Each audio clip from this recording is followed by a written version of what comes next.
കോട്ടയത്ത് ഒരു മീറ്റുണ്ട് ഹോപ്പിൻ്റെ. അതൊരു സെമിനാരി സ്കൂളിൽ വെച്ചിട്ടാണ്. അവിടെ വരുമ്പോൾ കുറേ വ്യത്യസ്തമായിട്ടുള്ള കാഴ്ചകളും കൃഷിക്കാര്യങ്ങളൊക്കെ ഇവിടെ ഉണ്ട്. അപ്പോൾ ഞാൻ വ്യത്യസ്തമായിട്ട് 1-2 പേരെ കിട്ടിയിട്ടുണ്ട്. അതിലൊരാളെ ഞാനിപ്പോൾ കാണിച്ചു തരാം. അയാൾ ചെയ്യുന്നതെന്ന് പറഞ്ഞു കഴിഞ്ഞാൽ ബേഡ് നെസ്റ്റ് ഫേൺ എന്ന് പറഞ്ഞിട്ട്, ബേഡ് നെസ്റ്റ് ഫേൺ, അത് ഒരു പുതുമ തോന്നി. നമുക്കതൊന്ന് കണ്ടിട്ട് വരാം.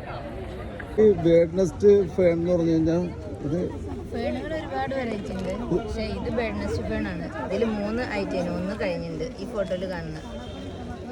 ഇതിന് ആവശ്യക്കാരുണ്ടോ ശരിക്കും? ആവശ്യക്കാർ ഇത് തിരഞ്ഞെടുക്കണ ഒരുപാട് പേരുണ്ട്. ഉണ്ടല്ലേ? കിളീന്റെ ഒരു കൂട് പോലെ അതിന് ഷേപ്പ് ഉണ്ടാവുക. അതാണ് ബേഡ് നെസ്റ്റ് ഫേൺ. അതാണല്ലേ, ഇങ്ങനെ ഒരു കിളിക്കൂട് പോലെ ഇരിക്കും അല്ലേ? 3 വെറൈറ്റിയാണ് ഞാൻ കൊണ്ടുവന്നത്. ഇപ്പോൾ 2 ഇത് ഒരു നാരോ ലീഫും, ഇത് ഇത്തിരി ബ്രോഡായിട്ടുള്ള. ഇത് കേളി, ഇത് കേളി, ഇത് കോബ്ര, കോബ്രയും കേളി അല്ലേ? ബേഡ് നെസ്റ്റിലുള്ള ഇതേപോലെ നിൽക്കും. അപ്പൊ ഇത് ഓൺലൈനായിട്ട് ആവശ്യക്കാർക്ക് അയച്ചു കൊടുക്കും. എവിടെ നമ്മുടെ സ്ഥലം? കോഴിക്കോട്. പേര് സഫ്ര. ഓക്കെ. അഷ്റഫ് കൊള്ളാലോ, ഒരു പുതുമയുണ്ടല്ലേ?